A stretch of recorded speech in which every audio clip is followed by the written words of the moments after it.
Hola, ¿qué tal? Mi nombre es Ricardo Infante, trabajo en la Dirección de Educación a Distancia de la Universidad Autónoma de Guerrero, en México, en el Pacífico Sur. Yo quiero ratificar que nosotros somos muy cercanos, sobre todo al área latinoamericana, a nuestros hermanos centroamericanos con los que tenemos una comunicación, puesto que nosotros somos mesoamericanos también, estamos en el sur de México, y nos da muchísimo gusto podernos comunicar con los jóvenes, con los adolescentes del área y desde luego los nuestros, los que están aquí con nosotros, que van a entrar al bachillerato, que ya están en el bachillerato, y que les podemos motivar a través de pláticas como las que hacemos siempre. Hoy vamos a culminar toda esta contribución que hizo Grecia a la comunicación humana. ¿Cómo vamos a culminar? Con los trabajos, con la visión de un general. Sí, están ustedes oyendo bien. Un general que era el más temido de su tiempo, el más grande conquistador de la antigüedad, que era un griego, de una región de Grecia que se llama Macedonia. Hoy incluso hay un país que se llama Macedonia.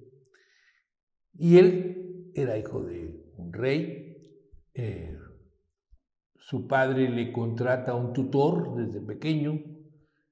Desde los 13 años, le contrató un tutor, un profesor, y le contrata como profesor nada más y nada menos que a Aristóteles.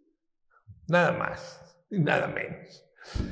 Y entonces, bueno, pues este jovencito, Alejandro de Macedonia, después se va a conocer como Alejandro Magno o Grande, que es lo que quiere decir Magno. Es un hombre de armas, es un gran conquistador. Se enfrenta a los persas, porque los persas siempre habían agredido a Grecia y dice, pues ahora va la nuestra, y decide invadir Persia y destrozar el imperio persa, y lo logra.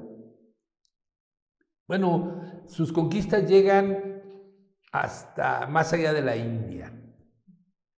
Llegan al Himalaya, países que hoy están instalados en el Himalaya, ¿no? Es el único general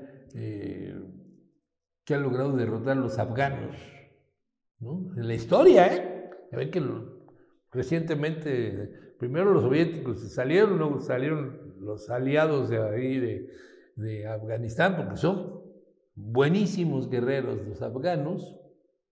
Pues Alejandro es el único que logró dominarlos. Bueno, pero Alejandro, aparte de esta cuestión militar, era un hombre profundamente culto por el tipo de educación que tuvo con Aristóteles, y Aristóteles le regala un libro, que es la Ilíada. Él se lo manda a hacer con amanuense, y Alejandro siempre trae en una pequeña caja de madera, trae su libro que le regaló su maestro, porque para él todo lo que Aristóteles le había dado era lo mejor que había tenido.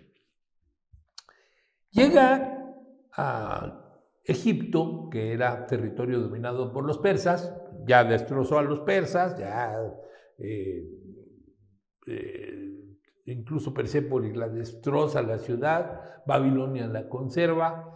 Llega a Egipto, los egipcios lo ven como un libertador, porque obviamente los griegos pues, eran gente mucho más culta, eran gente mucho más abierta de mente que los persas. Y entonces cuando llega, pues es muy bienvenido, es muy bienvenido.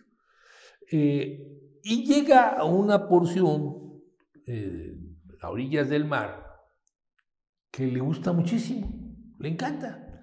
Hay una islita que está a escasos metros, cientos de metros de la playa, que le llaman la isla de Faros.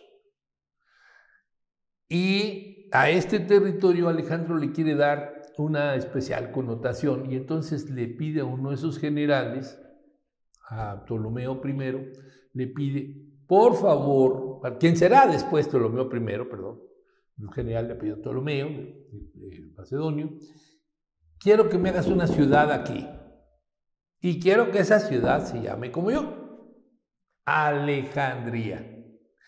Y se hace la ciudad de Alejandría. Y en aquella islita que les conté se hace el faro más grande de la antigüedad, una de las 7 maravillas del mundo antiguo. ¿Por qué? Porque era un faro que lleva su nombre por la isla donde fue fundado, la isla de Faros, que se veía a cientos de kilómetros en una época que, bueno, pues todo era con leña. Pero lo hacen de tal manera que a cientos de kilómetros se vea. Y aquí se construye la Biblioteca de Alejandría. Y dirán ustedes, bueno, ¿y qué tiene de maravilloso que se construyó una biblioteca? Bueno, pues que era la primera biblioteca que se construía, nada más. Pero además de eso, esta primera biblioteca, fíjense bien, es una biblioteca donde van a llegar a todos los investigadores de todo el mundo conocido a trabajar, a tener un espacio donde vivir, donde comer, a que se publique en papiro lo que ellos, todo lo que van a hacer. Tienen unos escribas que están a su disposición. Tienen un zoológico, tienen un observatorio, tienen un lugar muy especial, que es un templo dedicado a las musas. Se llama el Museión, y de ahí nos viene a nosotros la palabra museo.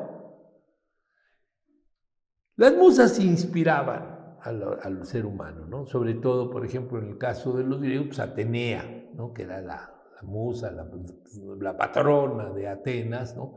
Que era la musa de la sabiduría, ¿no?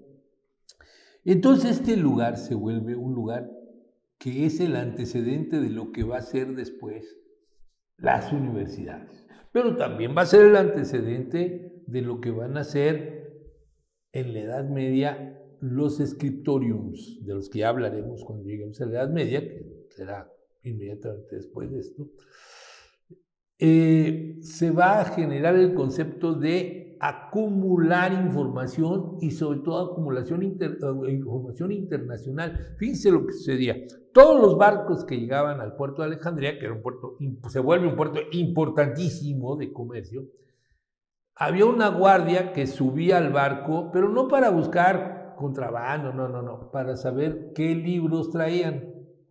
Entonces le decían, denos sus libros, los vamos a llevar a la librería, a la biblioteca, perdón, ahí los copistas los van a copiar y nosotros les vamos a regresar a ustedes una copia de los libros que trajeron. O sea, se los incautaban, pero les regresaban una copia igualita a lo que ellos traían. Todos los libros en esa época eran de papiro. Es decir, ya les platicamos que el papiro pues, era una planta que crecía en Egipto y que se hacía tiras y que se usaba como papel. Bueno, la Biblioteca de Alejandría llegó a ser el centro cultural más importante de la humanidad. Ahí pasaron cosas extraordinarias. Gentes que se dedicaban a la física, a la química, a las matemáticas, a la astronomía, a las religiones también. Y no nada más a la religión que seguían los griegos, no, a todas las religiones. Fíjense ustedes que lo que nosotros llamamos la Biblia, es decir, el Antiguo Testamento, el testamento religioso de los judíos, ¿no? Resulta que nosotros le decimos Biblia, ¿por qué? Porque es un nombre griego, biblos, en griego quiere decir libro. ¿Por qué se llama Biblia? Porque van a traer a 65 rabinos, que son sacerdotes, porque se sabían de memoria todo lo que era, todos los textos de la Biblia se los sabían de memoria, el Pentateuco, los Reyes, en fin, todos los que eran los textos se los sabían de memoria, y la idea era que quedaran plasmados para que todo el mundo conociera ese documento muy importante. Y entonces hay 65 rabinos que son convocados, se les pone un escriba y un traductor. Un escriba y un traductor, y cada rabino va a decir. Y después de esto se compendia todo lo que hicieron, lo que dictaron estos rabinos, y se hace una sola edición que se llama la Biblia Septuaginta. Y entonces es la primera edición por escrito de la Biblia judía, que va a ser la base del Nuevo Testamento. El Nuevo Testamento lo único que va a cambiar es que, bueno, ya no va a hablar solamente de Yahvé o de Elohim o de Jehová, sino que va a hablar de Jesucristo. Bueno, el Nuevo Testamento obviamente se va a hacer muchísimos miles de años después, ¿no? El hecho es que este libro, por tan importante, se hace ahí. Pero como este libro, así, por ejemplo, tenemos de Euclides, tenemos su geometría. La geometría euclidiana durante 2000 años fue la única geometría importante que existió. O sea, todo el que quisiera hacer física y geometría tenía que consultar a Euclides. Hasta que llega Newton, no hay otro más que Euclides. ¿Dónde hizo su trabajo Euclides? Muy jovencito, tenía 30 años, en la Biblioteca de Alejandría. ¿Dónde compendió su obra Arquimedes, aquel famoso físico, el de la frase de Eureka o ya lo encontré, ¿no? Ese hombre, ¿dónde hizo su compendio de toda su obra? En la Biblioteca de Alejandría. Y cuando hablamos de cómo sabían los griegos, porque hay textos que se quedaron ahí, la Biblioteca de Alejandría llegó a tener, según algunos, 700,000 textos, 700,000 papiros. Ahorita les explico. Un papiro no necesariamente era un libro. Varios papiros podían constituir un libro. Bueno, llegó a acumular 700,000 papiros. De todas maneras, eso hacía miles y miles y miles de libros que no existían en ningún otro lado del mundo. En ningún lado se había hecho una acumulación como esa. Y además, los faraones, porque se transforman en faraones, tomando la tradición egipcia, Ptolomeos obsequian a otros gobernantes parte de esos libros, como es el caso de la Biblioteca de Bagdad. Y bueno, así se van a salvaguardar muchos textos que en Alejandría van a terminar perdiéndose. Ahorita les cuento por qué. Bueno, les contaba que, por ejemplo, los griegos sí sabían que el mundo era un planeta, que el Sol no se movía, que el que giraba era la Tierra. Sabían que las estrellas eran pequeños soles. Y había un señor que se llamaba Eratóstenes, que hizo un compendio sobre esto, hizo una investigación, lo plantea. Había gentes que sabían cuánto medía la Tierra. ¿Cómo creen que lo hacían? Bueno, había un griego que le pide a varios comerciantes que él conocía que a las 12 del día en Alejandría, en otro lugar alejado de Alejandría, vieran en el fondo de un pozo donde estaba el sol y iban poniendo unas cañas que las iban midiendo. O sea, en Alejandría, a las 12 del día no hay sombra. Está el varita, le pega el sol y no tiene sombra.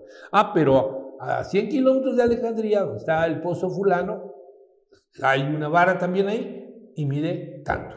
Y luego más para allá mide tanto. ¿Y qué pasó? Fueron midiendo el ángulo que generaba la sombra y sacaron la circunferencia de la Tierra y se equivocaron algo así como por 200 y cacho de kilómetros. De ese tamaño, de ese centro de investigación. Pero, se acabó. Hoy está abajo del mar. Se hundió donde estaba construido. Pero ¿saben qué? Primero llegó Julio César por un accidente, quemó los barcos de la Armada egipcia y uno de los barcos, su velamen cayó en una casa que estaba muy cerca de la biblioteca, se prendió y se quemó parte de la biblioteca. Luego llegaron los cristianos y como ahí había un templo dedicado a dioses griegos, o especialmente a uno, destruyeron y quemaron la biblioteca. Y finalmente llegaron los musulmanes con esta premisa: lo que no está en el Corán no tiene importancia. Y si ya está en el Corán, ¿para qué queremos que esté en otro libro? Si ya está en el Corán. Y entonces la destruyeron. Esa fue la más grande compilación de información y de intercambio de datos entre seres humanos que hubo en la antigüedad. ¿Cómo sabemos todo eso? Bueno, pues porque agraciadamente ellos regalaron libros a muchas otras ciudades, entre ellas Bagdad, donde se preservó gran parte de eso y pasó a la posteridad. ¿A dónde pasó? A la Edad Media, que es lo que vamos a ver la siguiente vez que nos veamos.